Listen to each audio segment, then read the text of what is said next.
Hey, welcome to SourceFed. My name is Elliot Morgan. Let's begin. The suspected gunman of the Aurora cinema shooting could very well end up being tested with a truth serum. This is after Judge William Sylvester ruled that the shooter's prosecutors would be allowed to interrogate James Holmes while under the influence of a drug that makes him more willing to talk. The ultimate goal of this method would be, obviously, to get to the truth, specifically in regards to whether he was insane at the time of the shooting on July 20th of last year that killed 12 people and injured 70 more. The exact drug in question was not released, but it would likely be something called sodium amytal. So, let's talk about what this means. It is highly unusual for a truth serum to be used in the US, specifically because of that whole, what's it called? Fifth Amendment thing. It's kind of hard to exercise your right to remain silent when you're being injected with crap that makes you talk. William Shepard of the American Bar Association stated, if a defendant loses his right to remain silent because the court has authorized the use of drugs that make him talk, that would raise all sorts of Fifth Amendment issues that both sides would have to address. There's also the fact that, the term truth serum is so inherently misleading, it's laughable. People can still lie under truth serum, but more than that, they're actually more susceptible to outside suggestion. And there's the fact that, determining a retroactive truth is a lot harder than determining a truth about his current situation. Like,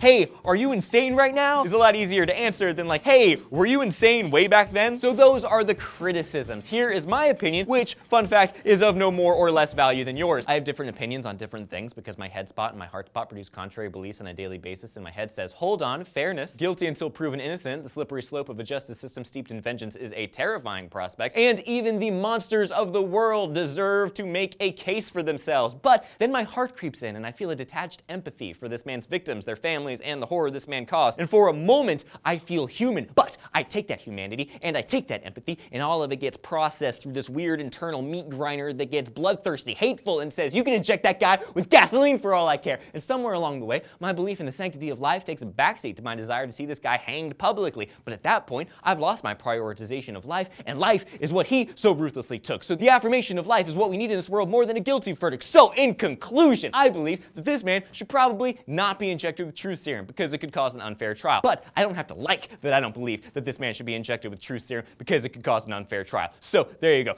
Woo! Man, opinions are like buttholes. They're stupid and gross. And in addition to the serum, Holmes could undergo a polygraph examination, and Holmes' lawyers have filed papers opposing the serum. We'll see how all of this plays out. The whole prospect of truth serum is totally fascinating to me because it sounds like something you'd see in a James Bond movie, but it's not James Bond, it's just a drug. But maybe I'm wrong, and this battle between my heart and my head and my chest and my skull will rage on because the most dangerous opinions aren't the ones that are wrong. Those are fun. The most dangerous opinions are the ones that aren't open to change. So tell me your thoughts on the mystical truth serum down below. Also, if you were injected with truth serum, which let's be honest, you probably never will be, what is the one area of your life you would rather not be questioned about? Mine is pop music because I have some epic guilty pleasures. What up, Drake? What up, Taylor Swift? I'm Elliot Morgan. Bye.